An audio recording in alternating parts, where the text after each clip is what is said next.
Test, heavy taste.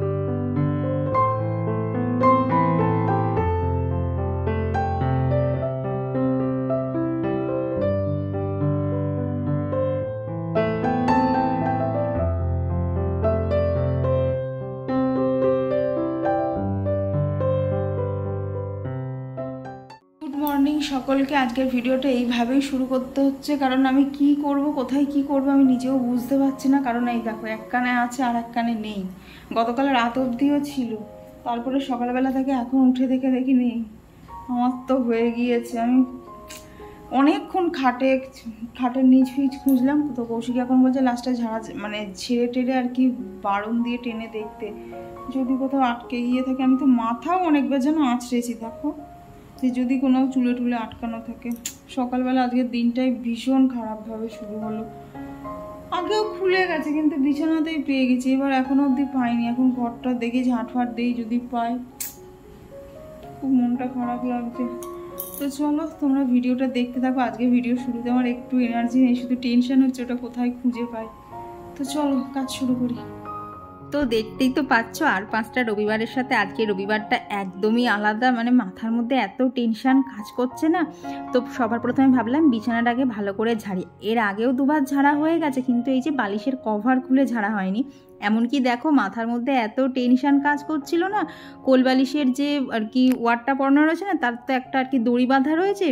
এমন করে টান দিলাম দড়িটা গিট পাকিয়ে গেল। সেটাও যে ধৈর্য ধরে খুলবো সেটাও ভালো লাগছে না। তো ওটা বললাম কৌশিককে খুলে দিতে, তো খুলে দিল। এবার দেখো আমি এদিকে তোষক সম্পূর্ণ খুঁজছি যে গেল কোথায়, কারণ আমি কাল রাতেও দেখেছি। এবার তারপর থেকে আজকে সকাল অবধি আমি তো আর বাড়ির বাইরে যাইনি। বাপি গেছে, কৌশিক গেছে, কিন্তু আমি তো আর যাইনি। তার মানে জিনিসটা ঘরেই আছে, কিন্তু গেল এমন কোথায় যে আমি খুঁজে পাচ্ছি না। আর দেখবে এইসব জিনিস না খুব আর কি এই জামা কাপড়ে আটকে থাকে, না হলে মেঝেই পড়ে থাকে। তো নিজেকে তো অলরেডি 3-4 বার পুরো ঝাড়াঝাড়ি হয়ে গেছে। মাথার চুল মনে হয় 5-6 বার আঁচড়েছি যে যদি বেরিয়ে যায়। কিন্তু মানে সেই বলে না, হন্যে হয়ে খোঁজা চিরুনি তল্লাশি, তো সেই রকম করার চেষ্টা করছি কিন্তু খুঁজে পাচ্ছি না। লাস্টে দেখো এদিকে পর্দাও আমি ঝেড়েছি, মানে যদিও জানি পর্দাতে আটকাবে না, কারণ শুয়ে তো ছিলাম বিছানায়, সেখান থেকে নিশ্চয়ই কানের দুলটা আর কি ডানা মেলে পর্দায় আটকে যাবে না।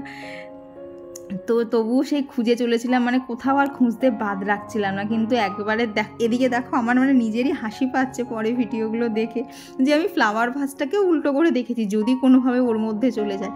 জানি সেখানে যাওয়ার কোনো পরিস্থিতি নেই, তবুও খুঁজে গেছি। মানে এত টেনশান হচ্ছিল না, সকালবেলা কাজ করবো কি মনে হচ্ছে সব ফেলে রেখে আগে ওইগুলো মানে আগে ওটাকে খুঁজে পাই, না হলে শরীরের মধ্যে অস্বস্তি লাগছে। তো এখানে তো রবিবার আজকে কাছাকাছি আমাদের আছেই, তো ভাবলাম এগুলোকে না কাস্তে ঢোকানোর আগে আর একবার ভালো করে দেখে নেই। তো আবার ঝাড়াঝাড়ি করলাম, তখনও জানো তো পাইনি, তবে শেষের দিকে পেয়েছি। আর জানো তো একদম চোখের সামনেও ছিল। তো কোথায় পেয়েছি আর কখন পেয়েছি দাঁড়াও তোমাদেরকে ভিডিওর মাঝখানে বলছি, কারণ এইখানে এখন যে কাজগুলো করছি আমি তখনও খুঁজে পাইনি। মাথার মধ্যে হাজারো চিন্তা, কি হবে, কোথায় গেল, কী করে খুঁজে পাবো। আর সত্যি কথা বলতে এখন সোনার যা দাম, এক কুচো হারালেও মানে সেই বুকের মধ্যে পাথর চাপার মতো হবে। তো এরই মধ্যে কৌশিক বাজার নিয়ে চলে এসেছিলো। তো দেখো এখানে এনেছে হচ্ছে কাতলা মাছের তেল, তার সাথে এখানে রয়েছে হচ্ছে রুই মাছ কাটা, এখানে রয়েছে মাছের মাথা, তার সাথে রয়েছে পার্শে মাছ, আর এখানে এনেছে চুনো মাছ। আর জানো তো আজকে চুনো মাছগুলো না সাইজে একটু বড় ছিল। তো চুনো মাছ এনেছে। আর মানে সপ্তাহ বলতে না, মানে মাসের প্রথমের দিকে কৌশিকে একবার হলেও বিরিয়ানি করে দিতেই হবে, হয় মাসের প্রথম সপ্তাহে না হলে দ্বিতীয় সপ্তাহে ওকে করে দিতেই হবে। তো আজকে বিরিয়ানিও হবে। আর এখানে মানে সাইডে বাঁদিকে যে বাটিটা দেখছো ওর মধ্যে মানে ওখানে যে চিকেনটা আছে ওটা দিয়ে হবে হচ্ছে চিকেন কারি। আর ওই চিকেনের থেকেই না কিছু সলিড পিস এইভাবে কেটে রেখে দিয়েছি, কারণ সকালবেলা আজকে আর কি ব্রেকফাস্টে পাস্তাই বানাবো, তো তার মধ্যে দেবো।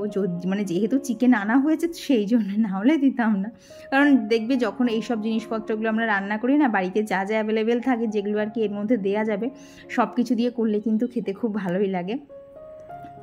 তো তো এদিকে দেখো যে মাছগুলো এনেছে সেগুলো সমস্তটা গুছিয়ে গুছিয়ে তুলে রাখছি, কারণ এখানে আমার আর কি যে কদিন আমাদের আমিষ আছে তার সমস্ত বাজার রয়েছে, তো সেগুলোকে তো গুছিয়ে ঠিকঠাক করে রাখতেই হবে। তো সমস্ত মাছগুলো আর কি যেগুলো রান্না হবে না আজকে, তো সেগুলো ভালোভাবে নুন মাখিয়ে এই যে ফ্রিজের মধ্যে ঢুকিয়ে দিয়েছি। আর এই যে এখন বানাবো হচ্ছে পাস্তা, তো এখানে আমি এই যে ডিজাইনের এই পাস্তাটাই ব্যবহার করছি। এটা মানে ময়দার বদলে তো সুজি দিয়ে তৈরি, এটা খাওয়া জানো তো খুব হেলদি, মানে ওই ময়দাতে যে ক্ষতিকারক জিনিসগুলো থাকে সেগুলো তো এর মধ্যে নেই। তাই এটা ব্রেকফাস্ট বলো স্ন্যাক্স বলো যে কোনো টাইমে কিন্তু এটা ইজিলি করে খাওয়া যাবে, আর চটজলদি রান্নাও হয়ে যায়। তো এইখানে আজকে করবো হচ্ছে রেড সস পাস্তা, তো সেই জন্য দেখো ওইদিকে বাটির মধ্যে হচ্ছে টমেটো আর রসুনটা সেদ্ধ করতে দিয়েছি, আর এদিকে তো পাস্তাটা সেদ্ধ করতে দিয়েছিলাম। আর এরই মধ্যে দেখো টমেটোগুলো আমার সেদ্ধ করাও হয়ে গেছে। এখন টমেটোগুলোর খোলাটা ভালো করে ছাড়িয়ে, কোনো একটু যেন লেগে না থাকে, ভালো করে ছাড়িয়ে তার সাথে যে রসুনগুলো সেদ্ধ করতে দিয়েছিলাম সেটাও এর মধ্যে দিয়ে দিয়েছি, দিয়ে ওটার একটা পিউরি বানিয়ে নিয়েছি। আর এখন এই তো কড়াইতে তেল দিয়ে যে চিকেনগুলো তখন দেখলেন আর কি সাইড করে রেখেছিলাম, তো সেই চিকেনগুলো এর মধ্যে দিয়ে এক এক করে ব্ল্যাক পেপার পাউডার, তারপরে চিলি ফ্লেক্স, অরিগ্যানো, আর নুন তো মাখানোই ছিল সেই জন্য আর দেইনি, তো সেইটা দিয়ে হালকা করে সতে করে নিয়েছি। মানে খুব বেশি লাল লাল করে ভাজবো না, খুব তাড়াতাড়ি এইরকম করে দেখবে ভাজাও হয়ে যায়। তো এখানে চিকেনটা ভেজে তুলে নিয়েছি, তারপর এর মধ্যে দিয়ে দিলাম হচ্ছে বাটার। তো বাটারটা ভালোভাবে এখানে গলিয়ে নিয়েছি, দিয়ে এর মধ্যে এক এক করে দিয়ে দেবো হচ্ছে পেঁয়াজ কুচি। আর পেঁয়াজ কুচিটা হালকা যেই রং ধরা শুরু করবে তখন এর মধ্যে আদা কুচি, রসুন কুচি আর লঙ্কা কুচি। তো এটাকে দিয়েও খুব ভালোভাবে এখানে দেখো নাড়াচাড়া করে নিচ্ছি, মানে যাতে কাঁচা গন্ধটা একেবারেই চলে যায়। দিয়ে ওই যে টমেটোর পিউরিটা ছিল সেটাও এখানে দিয়ে দিয়েছি, দিয়ে এখন ভালোভাবে এটাকে কষিয়ে নিতে হবে, মানে যতক্ষণ এটার থেকে তেল না ছাড়বে, যাতে টমেটোর কাঁচা গন্ধটা একদমই না থাকে। তো এখানে এর মধ্যে দিয়ে দিচ্ছি হচ্ছে চিলি ফ্লেক্স, আর দিয়ে দিলাম হচ্ছে অরিগ্যানো, আর তার সাথে এখানে অ্যাড করে দিচ্ছি হচ্ছে সুইট কর্ন, এটা দিয়েও কিন্তু খেতে খুব ভালো লাগে। তো সব কিছু দিয়ে ভালোভাবে নাড়াচাড়া করে নিয়েছি, নিয়ে এখন ওপর থেকে দিয়ে দিচ্ছি হচ্ছে একদম ফ্রেশ ধনেপাতা। শীতকালে দেখবা যে কোনো খাবারেই কিন্তু ধনেপাতা দিলে ভীষণ ভালো লাগে। আর এখানে নুনও অ্যাড করে দিয়েছি। তো সমস্ত কিছু ভালোভাবে কষিয়ে নেওয়ার পর এখানে ওই যে পাস্তা সেদ্ধ করার যে জলটা ছিল সেটা খানিকটা দিয়েছি, দিয়ে আবারও একটু নাড়াচাড়া করে যেই একটু গ্রেভি মতো হয়ে এসছে তখনই বয়েল করা যে পাস্তাটা ছিল সেটা এর মধ্যে অ্যাড করে দিয়েছি, দিয়ে ওপর থেকে যে চিকেনের পিসগুলো ছিল সেগুলো ছড়িয়ে দিয়েছি। ব্যাস, আর এখানে কিচ্ছু করতে হবে না, আমাদের yummy yummy red sauce pasta একদম রেডি। আর যেহেতু সকালবেলা খাচ্ছি তাই খুব একটা বেশি মশলাপাতি দিয়ে করিনি, একদম নর্মালের মধ্যেই রেখেছি, খেতে কিন্তু দুর্দান্ত লাগছিল। কৌশিক বলছিল যে অন্যান্য দিন আর কি ডিম আলু দিয়ে যে পাস্তাটা করি তার থেকে এটার টেস্ট কিন্তু অনেকটাই অন্যরকম ছিল। তো এই যে এখন ওকে গরম গরম সার্ভ করে দিই, কারণ ও অলরেডি না একবার বাজার থেকে ঘুরে এসছে আর কি, মাছ টাছগুলো নিয়ে এসছে, তবে সবজি বাজারটা এখনও করেনি, তো ও খেয়ে নিয়ে তারপরেই যাবে। আর ডিজাইনের এই পাস্তাটার লিঙ্ক আমি ডিসক্রিপশান বক্সে দিয়ে দিয়েছি, তোমরাও একবার ট্রাই করে দেখতে পারো, যেমন হেলদি তেমনই টেস্টি। দেখতেও যতটা সুন্দর হয়েছিল খেতেও কিন্তু খুব সুন্দর লাগছিল। কিন্তু ওই যে মাথার মধ্যে আমার ঘুরছে আমার জিনিসটা কোথায় গেল, জিনিসটা কোথায় গেল। তো তখন কৌশিক বলছে তুমি একদম মনোযোগ সহকারে বিরিয়ানি রান্না স্টার্ট করো, তোমার জিনিস খুঁজে দেওয়ার দায়িত্ব তো আমার, বাড়ির মধ্যেই আছে, আমি ঠিক খুঁজে দেবো, শুধু আমায় কাজ কটা সারতে দাও।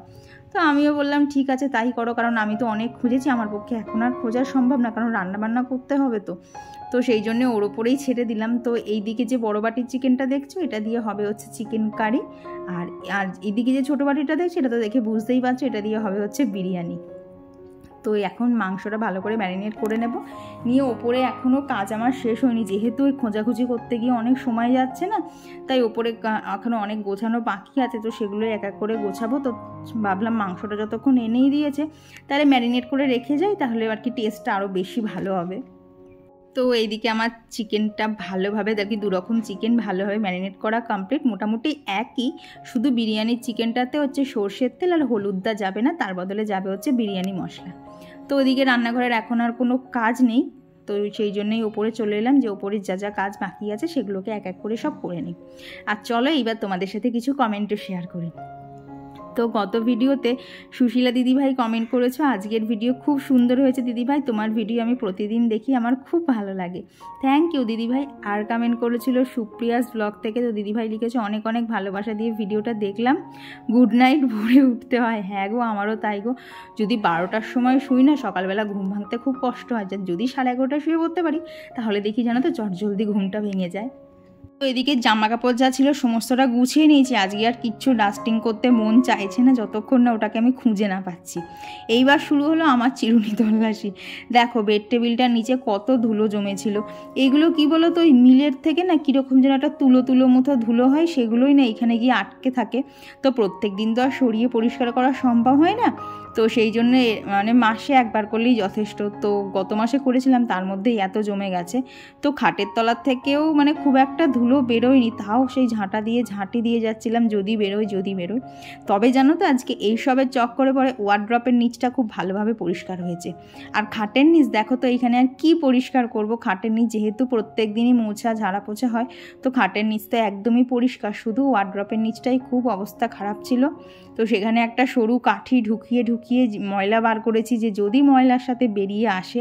কিন্তু দেখো অনেক খোঁজাখুঁজির পরে এই এত ধুলো বেরোলো, কিন্তু যেটা আমি খুঁজছিলাম সেটা বেরোলো না। আর এই সময় দেখো ধুলোটা জাস্ট মানে ওয়ার্ড্রপের নিচে এত ছিল, তাও আমি ওই ধুলোর মধ্যেও খুঁজছি যদি ধুলোর মধ্যে কোথাও জড়িয়ে যায়। মানে সকালটা আজকে আমার এত বাজে যাচ্ছিল না, সবই হচ্ছিল কিন্তু মনের মধ্যে বিন্দুমাত্র শান্তি ছিল না। তো ঘর তো পুরোপুরি ঝেড়ে ফেললাম। তো তারপরে ভাবলাম যে ঘর থেকে বেরিয়ে তো বাথরুমে গেছি, এইদিকে এসছি, তাহলে এখানটাতেও ভালো করে খুঁজি, যদি বেরিয়ে আসে। ছোট্ট জিনিস তো, হয়তো যেখানটা পড়েছে হয়তো আর কি জাম্প খেয়ে অন্য জায়গায় গিয়ে সরেছে।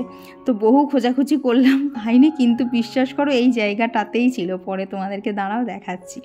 তো এরই মধ্যে এই যে দুষ্টু আর অরি চলে এসছে। তো ওদেরকে মানে ওদের সাথে এখন খেলার আমার বিন্দুমাত্র মুড ছিল না, তো ওদেরকে এখানে কার্টুন চালিয়ে দিয়েছিলাম, ওরা বসে বসে দেখছিল। আর আমি এখানে খুব মনোযোগ সহকারে ঝাড় দিচ্ছিলাম, যে যদি পেয়ে যাই তাহলে আমার থেকে খুশি এই মুহূর্তে কেউ হবে না। কিন্তু ওই যে অতিরিক্ত আশা করেছিলাম ঘর ঝাড় দেওয়া যেন পুরো শেষ হয়ে গেছে। আর তারপরেও যখন আমি খুঁজে পেলাম না, আমার না বুকের মধ্যে পুরো ঢিপ শুরু হয়ে গেছে, কি হবে। আর এক্ষুনি ধরো সোনার কানের দুল হট করে তো গিয়ে দোকান থেকে কিনেও আনা যায় না, তো আর 2-10 টাকার জিনিস না। তো মনে মনে শপথ করছি আমি আর সোনার কানের দুল পরবো না, আমি বাড়িতে ইমিটেশন পরেই থাকবো, যদি আজকে কানের দুলটা খুঁজে না পাওয়া যায়। কি বলো তো, ছোটো কানের দুল একটাই আছে, আর কিছু আছে একটু ঝোলার মধ্যে, সেগুলো তো আর রাফ ইউজ করা যায় না। তাই এটা যদি খুঁজে না পাওয়া যায়, আমাকে চুপচাপ ইমিটেশনের বা সিটি গোল্ডের কিছু একটা পরেই থাকতে হবে। মানে এইসব চিন্তাভাবনা আমার মাথার মধ্যে ঘুরছে, যখন আমি ওটা অ্যাটলিস্ট খুঁজে আর পেলাম না। তো আর আমার গত ভিডিওতে কমেন্ট করেছিল স্বপ্ন আইডি থেকে দিদিভাই আর বৈশালীনাথ দিদিভাই, লিখেছো তুমি ইনডোর প্ল্যানে রাখতে টুল দুটো নিয়েছো। হ্যাঁ, শুধু তুমি না, অনেকেই বলেছো আমি আমার গাছ রাখার জন্য কিনেছি। হ্যাঁ গো, ওগুলো গাছ রাখার জন্যই কিনেছি। কি বলো তো, শুধু না মেঝেতে যদি টব রাখা হয়, ওই গাছে জল দেওয়ার সময় টুকটাক জল টল পড়লে না, মেঝেতে যদি অনেক দিন ধরে দেখা না হয় না, কেমন যেন একটা কাদার দাগ হয়ে যাচ্ছে। তো সেই জন্য না টুলগুলোও একটুখানি ডিপ কালারেরই কিনেছি, যাতে টুকটাক মাটির দাগ টাগ হলে না বোঝা না যায়। আর এদিকে দেখো আমি ছাদে জামা কাপড় মেলতে গেছি, এদিকে এসে দেখি দুই ভাইতে মারামারি বাঁধিয়েছে। কি নিয়ে জানো, মানে দাদা একটা কার্টুন দেখবে, ভাই সেটা দেখবে না, ভাই দেখবে অন্য। তো দুজনার সে মতের তো মিল হয় না, একবার এরটা একবার ওরটা, এইসব চলছিল। তারপরে ওদের পছন্দের একটা খুঁজে চালিয়ে দিয়েছি। দেখো দুজনে একদম হাঁ করে দেখছে। এই কার্টুনগুলোর কি নাম আমি জানি না, ওই কী সব দেখি, সে বোতলের মধ্যে লেবেল লাগাচ্ছে, লেবেল তুলছে, এইসব কার্টুন আমি জানি না এগুলো কি। তো এগুলোই চুপচাপ ওরা বসে বসে দেখছিল। তো এরই মধ্যে এই যে কৌশিক বাজার নিয়ে চলে এসছে, আর আমিও তাড়াতাড়ি নিচে চলে এসেছি। যে আমি নিচে এলাম আর কি, আমি রান্নাঘরে ঢুকছি, তুমি গিয়ে এবার আমার কানের দুল যেভাবেই হোক খুঁজে দাও, ওটা বাড়ির মধ্যেই আছে। আর ওইদিকে তো বাজার নিয়ে চলে এসছে। আর দেখো আজকে ডিমগুলো কোন দোকান থেকে এনেছে, বেশ বড় বড় ডিম ছিল। এমনিতেই আর কি এই ডিম আস্তে আস্তে সাইজগুলো যত দিন যাচ্ছে ছোটো হয়ে যাচ্ছে, কিন্তু এই ডিমগুলোর সাইজ দেখলাম বেশ বড় বড় ছিল। তো ওইদিকে আর আমার এখন কোনো কাজ নেই। কৌশিক গিয়েছে একদম চিরুনি তল্লাশি যাকে বলে, ওকে আমি বলেছি তুমি কোনো জায়গা খুঁজতে বাদ রাখবে না, যদি কোনো জায়গা এলোমেলোও হয়ে যায় খুঁজতে গিয়ে, তুমি সব জিনিসপত্র সেখানেই রেখে দেবে, আমি পরে গিয়ে রান্নাবান্না সেরে গোছাবো, কিন্তু তুমি যেভাবে হোক আমার কানের দুল খুঁজে দাও, নাহলে আমার কিচ্ছু ভালো লাগছে না। তো যার জন্য বলতে পারো একটু অমনোযোগী হয়েই আজকে এই যে চিকেন কারিটা বানাচ্ছি, মানে ঠিকঠাক করে কষাতেও পারিনি, ভালো লাগছিল না রান্না করতে, মনে হচ্ছে কৌশিক খুঁজছি তো তার সাথে গিয়ে আমি একটুখানি খোঁজাখুঁজি চালাই। তো আর গত ভিডিওতে পিয়া কমেন্ট করেছো, আমিও একবার পুজোর শপিং করতে যাওয়ার সময় টোটোয় করে যাচ্ছিলাম, সেই সময় তোমার ভিডিও দেখতে দেখতে গেছি, প্রায় 1 ঘন্টার রাস্তা, তাই তোমার ভিডিও খুব ভালো লাগে, থ্যাংক ইউ গো। আর এই দেখো রান্না করতে করতে কৌশিক দেখলো, মানে ডাকলো যে এই দেখো দেখে যাও কোথায় পড়ে আছে। তো এই দেখো কোনো কারণে এটা ওয়াশিং মেশিনের নিচে ঢুকে গেছে, কি করে ঢুকেছে, কখন ঢুকলো আমি কিচ্ছু জানি না। এবার দেখো, যদি ওটা বিছানার চাদরেই আটকে থাকে তাহলে চাদরটা তো আমি ঘরেও অনেকবার ঝেড়েছিলাম, তখন তো পেলাম না। আর জিনিসটা দেখো ঘরের মধ্যেই নেই, কী করে ওয়াশিং মেশিনের তলায় চলে এসছে। আর আমি মোটামুটি সব কিছুরই নিচে খুঁজেছি, শুধু ওইটাই বাদ দিয়েছি যে ওখানে আবার কি করে যাবে। কিন্তু জানো তো লাস্টে দেখা গেল ওইখানেই পাওয়া গেছে। উফ, এই টাইমটা যে কী শান্তিতে আমি রান্না করছিলাম। তো কৌশিককে তখন বললাম, দাঁড়াও, তুমি আমার এত বড় উপকার করলে, তোমাকে আমি একদম ভালো করে বিরিয়ানি করে খাওয়াচ্ছি। আর জানো তো বিরিয়ানিটা খেতেও দারুণ হয়েছিল। তো এখানে তো বেরেস্তা করেছিলাম, করে খানিকটা বেরেস্তা তুলে রেখেছি, আর যে বাকি বেরেস্তা ছিল তার মধ্যে জল দিয়ে এক এক করে হচ্ছে বিরিয়ানি মশলা, লঙ্কার গুঁড়ো, নুন এগুলো অ্যাড করে দিয়েছিলাম। দিয়ে এখানে যে বিরিয়ানির আলুগুলো ছিল সেগুলো হচ্ছে ওই জলটার মধ্যে এখন সেদ্ধ হবে। প্রায় ধরো মিনিট 15 লেগেছে ওগুলো জলের মধ্যে সেদ্ধ হতে। আর সেদিকে আমার আর কি ওইটা হতে হতে এদিকে আমার চিকেনটাও হয়ে গেছে। তো এখন এটা ভালো করে ফুটিয়ে নিয়ে এই যে নামিয়ে নিয়েছি। দিয়ে এদিকে একটা রান্না কমপ্লিট হয়ে গেল। এইবার শুধু বিরিয়ানির যন্ত্রগুলো করলেই হয়ে যাবে। মানে সকাল থেকে এমন একটা টেনশনের মধ্যে যাচ্ছিলাম না, এই টাইমটা এসে মনে হচ্ছে আমি না কোথাও একটা কেউ চেয়ার দিক, আমি একটুখানি দম নিয়ে বসি। কিন্তু ওই যে পিসি কাজ করতে চলে আসবে, তাড়াতাড়ি কাজ মানে রান্নাটা শেষ করতে হবে, এইসব একটা তারাও মাথায় ছিল। তো ওখানে আলুগুলো সেদ্ধ হয়ে গেলে আলুগুলো তুলে নিয়েছি। দিয়ে বিরিয়ানির জন্য যে ম্যারিনেট করা চিকেনটা ছিল তো সেটা সম্পূর্ণটাই এই জলটার মধ্যে ঢেলে দিয়েছি। দিয়ে এখানে দিয়ে দিলাম হচ্ছে আদা আর রসুন বাটা। তো সমস্ত কিছু দিয়ে একটুখানি ভালো করে নাড়াচাড়া করে যেই আর কি ফুটে উঠেছে এটাকে এখন ঢাকা দিয়ে দিয়েছি। প্রায় মিনিট 15 পর দেখো এই যে পেঁয়াজের যে জলটা ছিল সেটা কিন্তু অনেকটাই কমে এসছে, আর এটা পুরো একটা গ্রেভির মতো আকার ধারণ করেছে। তো বিরিয়ানির চিকেনও আমার রেডি, আর ওদিকে একটা সাইডে ভাতও করে নিয়েছিলাম। এখন এখানে দুধের মধ্যে না আজকে কেশর ছিল না, তাই একটু ফুড কালার ইউজ করেছি। দিয়ে এর মধ্যে কেওড়ার জল, গোলাপ জল আর মিঠা আতর মিক্স করে নিয়েছি। তো এখানে বিরিয়ানির লেয়ারিং করার জন্য যা যা দরকার সমস্ত কিছু গুছিয়ে নিয়েছি। দিয়ে এইবার এই দেখো ভাতগুলো আজকে জানো তো খুব ঝরঝরে করে করতে পেরেছি। তো ভাবলাম আগে না রান্নাঘরটা পরিষ্কার করে নেই, কারণ ইতিমধ্যে আমার বেসিনের কলটা খারাপ হয়ে গেছে, কলটা দিয়ে জোরে জল পড়ছে না। তো মিস্ত্রি দাদারা সারাতে আসবে, তো ভাবলাম আগে রান্নাঘরটা পরিষ্কার করে নেই, নাহলে হট করে যদি ওনারা চলে আসে এসে যদি দেখে রান্নাঘরের ওই রকম এঁঠোকাটা অবস্থা, কি বিশ্রী লাগবে বলো তো। তো সেই জন্য আগে রান্নাঘরটা পরিষ্কার করে নিয়ে এই যে এখন বিরিয়ানির লেয়ারিংটা করে নিচ্ছি। তো আর আমার গত ভিডিওতে লিসা কমেন্ট করেছো, আশা করি তোমার চ্যানেলটা অনেক বড় হোক। থ্যাংক ইউ গো, তোমরা যদি সবসময় আমার পাশে থাকো দেখবো আমার চ্যানেলটাও একদিন অনেক বড় হয়েছে। তবে ওই যে বলি সব কিছুর জন্য একটা ধৈর্যের দরকার, চটজলদি তো আর কিছু হয় না। তো আর কমেন্ট করেছে হচ্ছে ঘরকন্যা সুস্মিতা থেকে দিদিভাই, সুচরিতা মণ্ডল দিদিভাই, শম্পা বোস দিদিভাই, পুষ্পা জয়সরি ব্লগ থেকে দিদিভাই, পায়েল দিদিভাই, মৌমিতা দিদিভাই, বিউটিস মেকওভার লাইফস্টাইল থেকে দিদিভাই, টুম্পা দিদিভাই, পম্পি পাল দিদিভাই, চৈতালি, সম্পাদে দিদিভাই, সুমন কর্মকর আইডি থেকে দিদিভাই, ববিতা রুদ্র আন্টি, অহনা দাস, আর কমেন্ট করেছিল বেবি মম রায় আইডি থেকে দিদিভাই। তো তোমাদের সকলকে জানাই অসংখ্য ধন্যবাদ, তোমরা এইভাবেই আমার পাশে থেকো। তো ওখানে বিরিয়ানি লেয়ারিংটা করে দিয়ে সমস্ত কিছু রেডি করে রেখেছি। এক্ষুনি গ্যাসটা জ্বালবো না, ওই খাওয়ার মিনিট 20-25 আগেই জ্বালবো। তো এরই মধ্যে মাছগুলোকে দেখতে এসে দেখি দেখো একখানা মাছ মারা গেল। মানে সকাল থেকে একটা মন খারাপ কাটিয়ে উঠলাম, করতে না করতে আবার একটা মাছ মারা গেল। এই মাছটা ছিল 2 মাস মতো ছিল, তো এখন কি করা যাবে, মারা গেছে। তো ওইদিকে কৌশিক আজকে ঘরটা মুছে দিয়েছে, আমি আর কি সোজা স্নান করে এই যে ঠাকুর ঘরে চলে এসেছি। এসে গাছে না আজকে ফুল ছিল, তবে খুব একটা বেশি ছিল না, তবে যা ছিল তাই তুলে এনেই ঠাকুরকে ভক্তি ভরে পুজো দিয়ে নিয়েছি। দিয়ে তো মানে পুজোটা দেওয়া হয়ে গেলে কৌশিক আর দাঁড়াতেই দেবে না, কারণ ওর বিরিয়ানি ভীষণ ভীষণ পছন্দের। আর তারপরে আজকে বিরিয়ানিটা এত সুন্দর হয়েছিল না, মানে ও আর থাকতে পারছে না, বলছে তুমি সব কাজ পরে করবে, আগে আমাকে দাও, আমি আর গন্ধ নিতে পারছি না। এই কমপ্লিমেন্ট পাওয়ার পর কি আর তাকে বসিয়ে রাখা যায় বলো তো। আর দেখো রাইসটা একদম পুরো দোকানের মতো হয়েছে না, আমি তো নিজেই ভাবছি যে আমি এরকম করে বানালাম কি করে। আর খেতেও তো মানে দারুণ হয়েছিল, তোমরা একবার এই টেকনিকে করে দেখো, খেতে দারুণ হয়। তো ফাইনালি আজকে অনেকটা দেরি হয়ে গেছে, আমি তো আতঙ্কের চোটে আর কানে এখনো দুল পড়িনি, সকালবেলা থেকে হারিয়ে গিয়ে যা অবস্থা হয়েছিল। তো এখন এই 3টে মতো বাজে, এই সব শেষ করে এবার খেতে বসলাম। কেমন হয়েছে? হেভি বললেও কম হবে, দোকান ফেল না, এত বড় রাঁধুনি আমি এখনো হইনি। আচ্ছা আচ্ছা, তো চলো এখন খেয়ে নিই। জানি না আলোগুলো কেন এইরকম হয়ে যাচ্ছে, হয়তো লাইটের আলোর জন্য এরকম এক সময় সাদা হয়ে যাচ্ছে। তো এখন খাওয়া দাওয়া করে নিই, চলো পরে দেখা হচ্ছে। আর এরপর তোমাদের সাথে দেখা হচ্ছে সন্ধেবেলা। আর এই ছুটির দিনে সন্ধেবেলাটা হলেই না আমার মনটা কেমন যেন টক জল করে। তবে জানো তো, যে দোকান থেকে কৌশিক ফুচকা আনে সেই দোকান থেকেই এনেছিল, কিন্তু আজকে না সেরকম একটা ভালো করেনি, তো ওটাই কোনো রকমে জোড়া থাপ্তি দিয়ে খেয়ে নিয়েছি। তো তারপর এই যে বসে বসে এখানে সিনেমা দেখা চলছিল। তো চলো আবার পরে দেখা হচ্ছে। এই যে আজকে রবিবারের ছুটির দিন এইভাবেই শেষ হয়ে গেল। এই দেখো ঘড়িতে বাজে হচ্ছে 11:10, অন্যদিন আরও একটু লেট হয়ে যায় আর কি, কৌশিকের অফিস থেকে আসতে লেট হয়। তো আজকে যেহেতু ছুটির দিন তো তাড়াতাড়ি এখন শুয়ে পড়বো। একটা জানো তো, সন্ধেবেলায় তখন যে সিনেমাটা দেখালাম তারপরে ওইটা শেষ করে না আর একটা সিনেমা দেখছিলাম, কিন্তু ওটা এখনও 1 ঘন্টা বাকি। তো যথারীতি এত রাত অবধি জেগে সিনেমা দেখবো না, কারণ তাহলে না পরে সকালবেলা উঠতে খুব কষ্ট হয়।